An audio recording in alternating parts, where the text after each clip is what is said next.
Hello everyone, welcome back. And in this lecture, we will discuss about the kind of interaction between elements, atoms and molecules. Biochemistry अपन लोग पढ़ रहे थे। Biochemistry के अंदर एक क्लास अपन ने कंप्लीट की थी, जिसके अंदर अपन ने डिस्कस किया था कि एक एटम की स्ट्रक्चर क्या होती है एंड एटम का जो न्यूक्लियस है वो किस तरीके से उसका कंपोजिशन होता है एंड किस तरीके से वो स्टेबल होता है। अगर किसी एटम का न्यूक्लियस अनस्टेबल है तो उसमें किस तरीके से डीके होता है एंड किस तरीके से वह एक स्टेबल एटम में कन्वर्ट हो जाता है। लेकिन इस लेक्चर में अपन डिस्कस करेंगे कि एटम के अंदर जो इलेक्ट्रॉन्स होते हैं, ऑर्बिट्स होते हैं, वो किस तरीके से अनस्टेबल होते हैं, किस तरीके से एटम्स के बीच में इंटरेक्शन होते हैं और वो किस तरीके से बॉन्ड बनाते हैं। तो चलिए सबसे पहले अगर अपन बात करें तो किसी भी एटम के सेंटर के अंदर क्या होता है, एक न्यूक्लियस होता है और न्यूक्लियस के अंदर पॉजिटिवली चार्ज प्रोटॉन्स होते हैं एंड न्यूट्रॉन्स होते हैं। न्यूट्रॉन्स पे कोई चार्ज होता नहीं है, प्रोटॉन्स पॉजिटिवली चार्ज होते हैं और इस न्यूक्लियस के सराउंडिंग में ऑर्बिट्स होते हैं, यानी कि सेल्स होते हैं। उन सेल्स में इलेक्ट्रॉन्स होते हैं और वो इलेक्ट्रॉन्स सब सेल्स में फिल किए जाते हैं। लेकिन अपन बायोकेमिस्ट्री पढ़ेंगे तो बायोकेमिस्ट्री में अपने को सब सेल्स तक जाने की जरूरत है नहीं, अपन ऑर्बिट्स या फिर सेल्स की बात करेंगे। यहाँ पर न्यूक्लियस के सराउंडिंग में जो सेल्स होते हैं उनको अपन K, L, M, N and so on इसी तरीके से पढ़ते हैं। हमारे पास में यहाँ पर के, एल, एम, एन डिनोट है, यानी कि हमारा सिलेबस में इन्हीं को अपन को कवर करना है। इनमें हमारा जो सिलेबस है वो कंप्लीट हो जाएगा। और इन के, एल, एम, एन में जो इलेक्ट्रॉन्स हैं वो किस तरीके से मैक्सिमम इलेक्ट्रॉन्स अपन फिल कर सकते हैं, यानी कि एक नंबर पे के, फिर 2 नंबर पे एल एंड 3 पे एम एंड 4 पे एन, यानी कि किसी भी सेल के अंदर मैक्सिमम इलेक्ट्रॉन कितने फिल कर सकते हैं उसको अपन ने इस फॉर्मूले से कैलकुलेट कर सकते हैं। यानी कि अपन लोग यहाँ पर देखें कि फर्स्ट सेल यानी कि के सेल के अंदर कितने इलेक्ट्रॉन्स फिल किए जाएंगे, तो इसको अपन इस तरीके से कैलकुलेट करेंगे तो यहाँ पर आएगा 2, यानी कि के अंदर अपन 2 इलेक्ट्रॉन मैक्सिमम फिल कर सकते हैं। और यहाँ पर देखिए कि एन के अंदर कितने इलेक्ट्रॉन्स फिल कर सकते हैं, तो इसको कैलकुलेट करेंगे अपन इस तरीके से, यानी कि इसके अंदर मैक्सिमम 32 इलेक्ट्रॉन्स अपन फिल कर सकते हैं।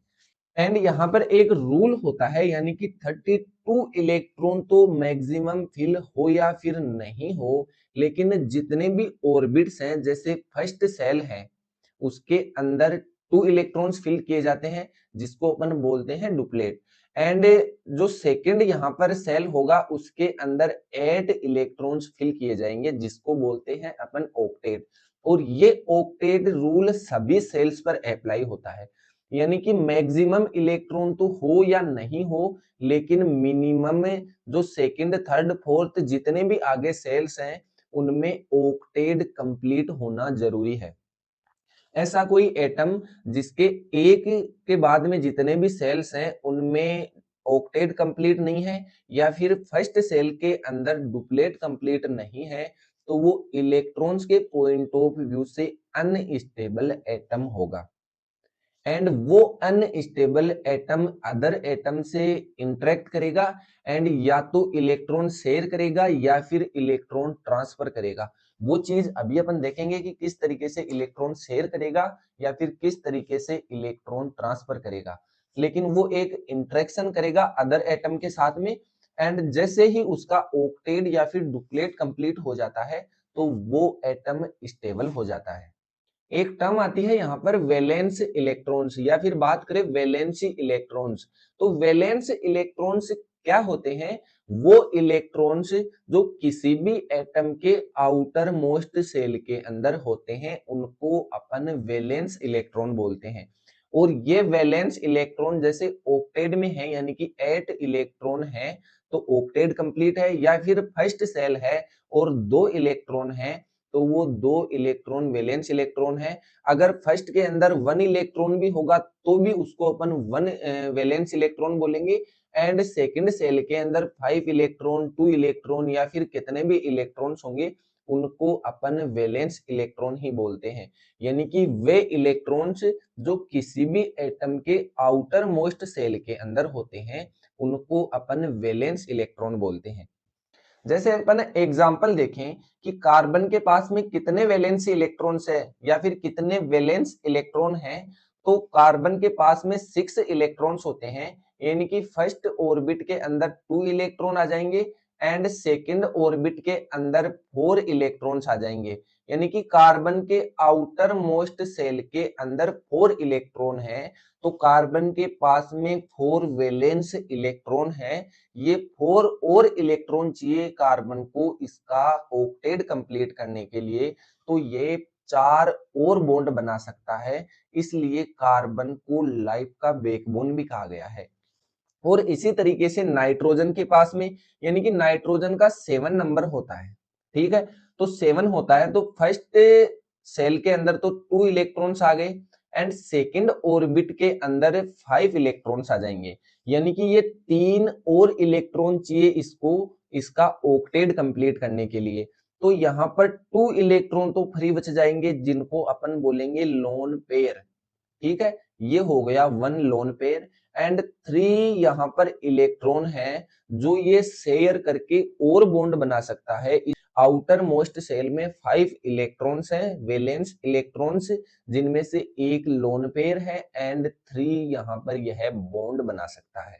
ऐसे ही ऑक्सीजन के पास में, यानी कि 2 लोन पेयर हो जाएंगे एंड यहाँ पर 2 बॉन्ड और बना सकता है ऑक्सीजन, 2 इलेक्ट्रॉन और शेयर कर सकता है।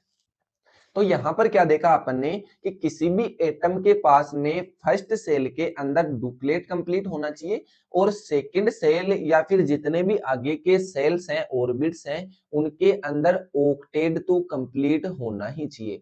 अगर ऑक्टेट कंप्लीट नहीं है या फिर डुप्लेट कंप्लीट नहीं है तो ऐसा एटम अनस्टेबल होगा और अनस्टेबल होगा तो वो अदर एटम के साथ में इंटरेक्शन करेगा। किस लिए इंटरेक्शन करेगा कि या तो वो एटम इलेक्ट्रॉन शेयर कर दे, ठीक है, ऑर्बिट को ओवरलैप कर ले, या फिर वो एटम इलेक्ट्रॉन ट्रांसफर कर दे। एंड जैसे ही इलेक्ट्रॉन शेयर करेगा कोई एटम या फिर ट्रांसफर करेगा तो उन दोनों एटम्स के बीच में एक बॉन्ड बनता है। वो बॉन्ड उन दोनों एटम्स को साथ साथ रहने के लिए मजबूर करता है और ये बॉन्ड कोवेलेंट भी हो सकते हैं एंड नॉन कोवेलेंट भी हो सकते हैं। यहां पर एक टर्म आता है इलेक्ट्रोनेगेटिविटी। इलेक्ट्रोनेगेटिविटी क्या होती है? किसी भी एटम की इलेक्ट्रॉन के लिए एफिनिटी, या फिर बात करें कि एफिनिटी और tendency to attract share pair of electron.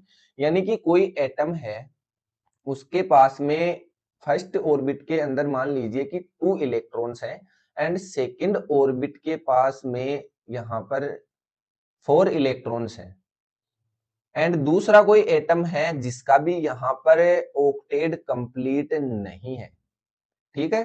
तो वो क्या करेंगे, दोनों एटम से इंटरेक्ट करेंगे एंड इलेक्ट्रॉन को शेयर करेंगे। अब उस इलेक्ट्रॉन को कोई भी एक एटम है वो दूसरे वाले एटम से इलेक्ट्रॉन के लिए कितनी एफिनिटी रखता है, या फिर जो शेयर करेंगे इलेक्ट्रॉन का पेयर उसको अपनी ओर खींचने की टेंडेंसी कितनी है, इसको बोलेंगे अपन यहां पर एटम की इलेक्ट्रोनेगेटिविटी। और ये इलेक्ट्रोनेगेटिविटी जैसे ही अपन यहाँ पर पीरियोडिक टेबल में देखेंगे तो लेफ्ट टू राइट चलते हैं तो एटम्स की इलेक्ट्रोनेगेटिविटी इंक्रीज होती है, ठीक है। यानी कि यहां पर जो एटम होगा उसकी इलेक्ट्रोनेगेटिविटी सबसे ज्यादा होगी एंड जैसे ही टॉप टू बॉटम चलेंगे तो यहां पर इलेक्ट्रोनेगेटिविटी डिक्रीज होगी। यानी कि सबसे कम इलेक्ट्रोनेगेटिविटी यहां वाले एटम की होगी। तो ये था इलेक्ट्रोनेगेटिविटी का कॉन्सेप्ट। अब अपन यहाँ पर इलेक्ट्रोनेगेटिविटी की बात करें कि हम लोग बायोकेमिस्ट्री के अंदर carbon, hydrogen, nitrogen, oxygen, phosphorus और सल्फर, इन्हीं एलिमेंट्स के बारे में ज्यादा जानेंगे, इन्हीं के बारे में ज्यादा क्वेश्चन आते हैं, इन्हीं के बारे में ज्यादा डिस्कस करेंगे। तो इनको अगर इलेक्ट्रोनेगेटिविटी के ऑर्डर में डिनोट करें तो सबसे ज्यादा इलेक्ट्रोनेगेटिविटी है ऑक्सीजन की, उसके बाद में है नाइट्रोजन की, उसके बाद में है कार्बन की, एंड कार्बन और हाइड्रोजन की इलेक्ट्रोनेगेटिविटी लगभग सिमिलर है। तो इस इलेक्ट्रोनेगेटिविटी की वजह से क्या होता है कि जैसे ही कोई भी दो एटम में बॉन्ड बनाएंगे या फिर बात करें कि इलेक्ट्रॉन शेयर करेंगे, तो क्या होगा कि जिस एटम की इलेक्ट्रोनेगेटिविटी ज्यादा होगी, यहां पर फॉर एग्जांपल अपन देखते हैं कि एक एटम ए है एंड एक एटम बी है, ए की इलेक्ट्रोनेगेटिविटी ज्यादा है बी से। यहां पर इन्होंने एक इलेक्ट्रॉन का पेयर शेयर किया एंड ए की इलेक्ट्रोनेगेटिविटी ज्यादा होने की वजह से ए ने दोनों इलेक्ट्रॉन्स को अपनी साइड में रख लिया। अब ए के पास में भी यहां पर मान लीजिए कि 7 प्रोटॉन्स थे न्यूक्लियस के अंदर, बी के भी यहां पर 7 प्रोटॉन्स थे न्यूक्लियस में, और 7 ही इनके पास में इलेक्ट्रॉन्स थे आउटर मोस्ट सेल में। तो इन्होंने क्या किया कि एक एक इलेक्ट्रॉन को शेयर किया। मान लीजिए कि ए एटम की इलेक्ट्रोनेगेटिविटी ज्यादा है, तो ये क्या करेगा, इस शेयरिंग पेयर वाले इलेक्ट्रॉन्स को अपनी ओर खींच लेगा, जिसकी वजह से एटम ए के ऊपर तो नेगेटिव चार्ज आ जाएगा एंड एटम बी के ऊपर पॉजिटिव चार्ज आ जाएगा, यानी कि ये एक डाइपोल क्रिएट हो जाएगा। डाइपोल क्रिएट हो जाएगा, नेगेटिव और पॉजिटिव पोल्स क्रिएट हो जाएंगे, और ऐसे बॉन्ड को बोलेंगे अपन पोलर बॉन्ड, यानी पोल्स क्रिएट हो गए और यहां पर इक्वली शेयर करेंगे एटम्स किसी भी इलेक्ट्रॉन के पेयर को, तो उन पर चार्ज होगा न्यूट्रल, और ऐसा बॉन्ड बनेगा किसी भी एटम्स के बीच में, तो ऐसे बॉन्ड को अपन नॉन पोलर बॉन्ड बोलेंगे। और ऐसा अगर कोई मॉलिक्यूल बन रहा है तो उस मॉलिक्यूल को तो नॉन पोलर मॉलिक्यूल बोलेंगे अपन, यानी कि जितनी भी यहाँ पर गैसेज होती है, जैसे मान लीजिए H2 है, ठीक है, N2 है, ये गैसेज नॉन पोलर होती है। क्यों होती है? क्योंकि इनमें पोल्स क्रिएट नहीं होता है, इसलिए ये नॉन पोलर होती है। एंड जिन मॉलिक्यूल्स के यहाँ पर पोल्स क्रिएट होते हैं पॉजिटिव और नेगेटिव, वो पोलर होते हैं, इसीलिए तो यहाँ पर O एंड हाइड्रोजन के बीच में, ऑक्सीजन और हाइड्रोजन यानी कि H2O के मॉलिक्यूल में क्या होता है कि ऑक्सीजन इलेक्ट्रॉन्स पेयर को अपनी ओर खींच लेता है, जिसकी वजह ऑक्सीजन पर नेगेटिव चार्ज आ जाता है एंड हाइड्रोजन पर पॉजिटिव चार्ज आ जाता है, यानी कि पोल्स क्रिएट हो जाते हैं, इसीलिए H2O के मॉलिक्यूल्स सोल्यूबल होते हैं, यानी कि पोलर होते हैं। ये था इलेक्ट्रोनेगेटिविटी की वजह से डाइपोल क्रिएट होता है, और इस डाइपोल की वजह से यहाँ पर पोलर बॉन्ड और नॉन पोलर मॉलिक्यूल्स का फॉर्मेशन होता है, और ऐसे polar and non polar bonds बनते हैं। एंड देन बात करते हैं अपने इलेक्ट्रॉन शेयरिंग की एंड इलेक्ट्रॉन ट्रांसफर की, यानी कि इलेक्ट्रॉन को शेयर भी कर सकते हैं कोई एटम्स एंड इलेक्ट्रॉन को ट्रांसफर भी कर सकते हैं। कब यहाँ पर ट्रांसफर करेंगे और कब यहाँ पर इलेक्ट्रॉन को शेयर करेंगे? मान लीजिए कि यहाँ पर कोई एटम ए है जिसके आउटर मोस्ट सेल के अंदर इलेक्ट्रॉन है एक, एंड एटम बी है यहाँ पर जिसके पास में आउटर मोस्ट सेल के अंदर 7 इलेक्ट्रॉन्स है। तो यहां पर क्या होगा, यानी कि इस एटम बी के पास में एक ही इलेक्ट्रॉन की कमी है, जिसकी वजह से इसका ऑक्टेट कंप्लीट नहीं है, एंड एटम ए के पास में एक इलेक्ट्रॉन है, यानी कि इसको 7 और इलेक्ट्रॉन चाहिए, जिसके बाद में इसका यहाँ पर ऑक्टेट कंप्लीट हो जाएगा। तो ये 7 और इलेक्ट्रॉन गेन करने के बजाय इस एक इलेक्ट्रॉन को ट्रांसफर कर देगा, एंड देन बी यहां पर एटम को ट्रांसफर करेगा इस इलेक्ट्रॉन को, तो क्या होगा, बी के ऊपर तो नेगेटिव चार्ज आ जाएगा एंड एटम ए से वो ऑर्बिट ही हट जाएगा। जिस आउटर मोस्ट ऑर्बिट के अंदर एक इलेक्ट्रॉन था, वो एक इलेक्ट्रॉन जैसे ही ये बी एटम को ट्रांसफर करेगा, तो वहां से वो ऑर्बिट ही हट जाएगा, एंड ऑर्बिट हट जाएगा तो यहाँ पर एक इलेक्ट्रॉन भी कम हो जाएगा, तो यहाँ पर एटम ए के ऊपर पॉजिटिव चार्ज आ जाएगा एंड एटम बी के यहाँ पर नेगेटिव चार्ज है। तो अब ये दोनों एटम से साथ साथ रहेंगे और ऐसे बॉन्ड को बोलेंगे यहाँ पर आयनिक बॉन्ड। एंड देन बात करते हैं कोवेलेंट बॉन्ड। कोवेलेंट बॉन्ड हमारे बायोलॉजिकल सिस्टम का सबसे स्ट्रॉन्ग बॉन्ड होता है, क्योंकि यहाँ पर मान लिया अपन ने कि एटम ए है जिसके आउटर मोस्ट सेल के अंदर 7 इलेक्ट्रॉन है एंड एटम बी के पास में भी 7 इलेक्ट्रॉन है, यानी कि दोनों को एक एक इलेक्ट्रॉन और चाहिए, उसके बाद में इन दोनों का ऑक्टेट कंप्लीट हो जाएगा एंड दोनों एक एक इलेक्ट्रॉन को यहाँ पर शेयर करेंगे एंड इसको इस इलेक्ट्रॉन को शेयर करके इनके जो आउटर मोस्ट ऑर्बिट्स हैं वो ऑर्बिटल्स ओवरलैप हो जाएंगे एंड देन इनके बीच में बॉन्ड बनेगा कोवेलेंट बॉन्ड, यानी कि दोनों मिलकर अपनी वैलेंसी स्टेबल कर रहे हैं, कंप्लीट कर रहे हैं, तो इस बॉन्ड को बोलेंगे कोवेलेंट बॉन्ड एंड इस बॉन्ड के अंदर एनर्जी ज्यादा होती है। जैसे ही अपन इस बॉन्ड को या तो किसी एंजाइम से या फिर हीट या एनर्जी देकर इसको ब्रेक डाउन करने की कोशिश करेंगे तो इसमें सबसे ज्यादा एनर्जी लगेगी बाकी अदर बॉन्ड्स की बजाय। तो ये थे आयनिक एंड कोवेलेंट बॉन्ड के अंदर डिफरेंस। मॉलिक्यूल्स क्या होते हैं? मॉलिक्यूल्स अपन ने डेफिनेशन देखी फर्स्ट क्लास के अंदर कि मॉलिक्यूल्स वे होते हैं जिनके अंदर एक से ज्यादा डिफरेंट एलिमेंट्स होते हैं, यानी कि यहाँ पर बात करें H2O, H2O एक मॉलिक्यूल है एंड देन बात करें कि मैक्रो मॉलिक्यूल्स क्या होते हैं, जैसे कि यहाँ पर डीएनए, आरएनए, इन चीजों को अपन बोलेंगे मैक्रो मॉलिक्यूल्स।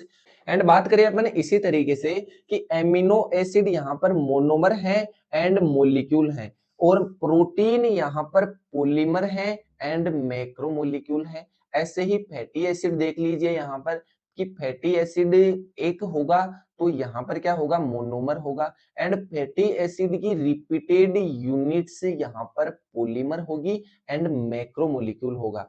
ऐसे ही शुगर के मोलिक्यूल्स देख लीजिए यहाँ पर कि कोई शुगर का एक रेजिड्यू होगा तो उसको अपन मोलिक्यूल बोलेंगे या फिर मोनोमर बोलेंगे एंड जैसे शुगर के एक से ज्यादा रेजिड्यू आपस में जुड़े हुए हैं तो उसको अपन पॉलीमर भी बोलेंगे एंड मैक्रोमोलिक्यूल्स भी बोलेंगे।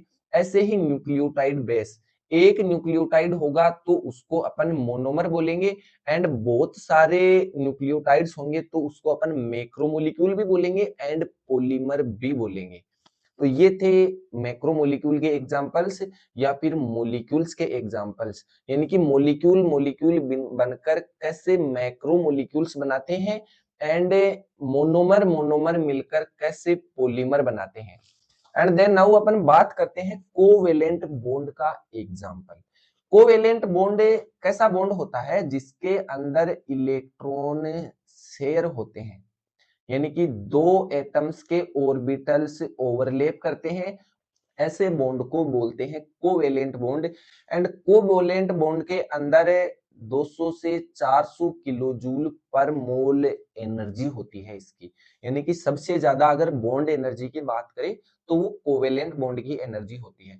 कोवेलेंट बॉन्ड कैसे कैसे हो सकते हैं? यानी कि किसी एटम्स के बीच में अगर एक एक इलेक्ट्रॉन शेयर हो रहा है तो उनके बीच में सिंगल बॉन्ड होगा एंड ये सिंगल बॉन्ड होगा सिग्मा बॉन्ड।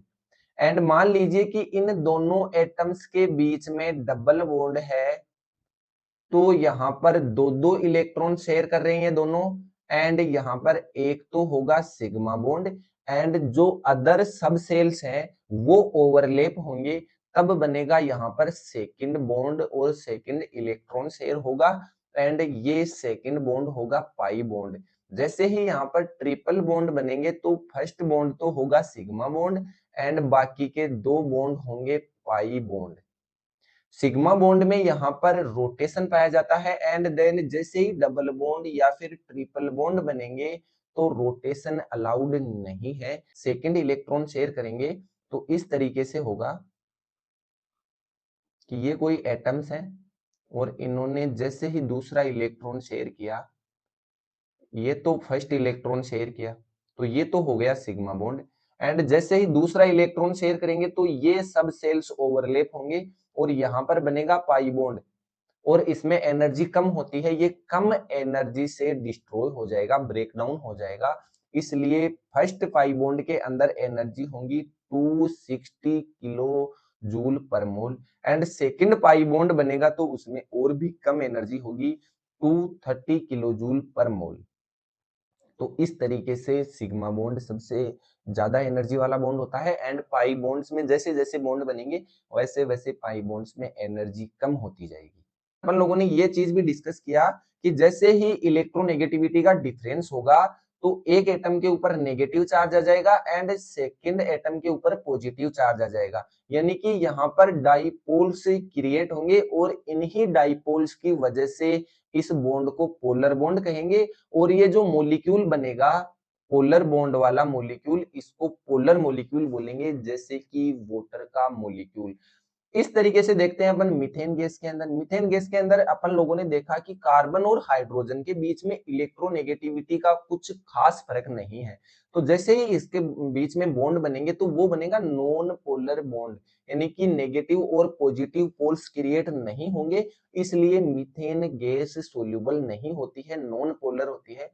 और ऐसे ही यहाँ पर कार्बन डाइऑक्साइड के बीच में बना हुआ मॉलिक्यूल, कि जैसे अपन लोगों ने देखा कि ऑक्सीजन की इलेक्ट्रोनेगेटिविटी और कार्बन की इलेक्ट्रोनेगेटिविटी में ज्यादा डिफरेंस होता है।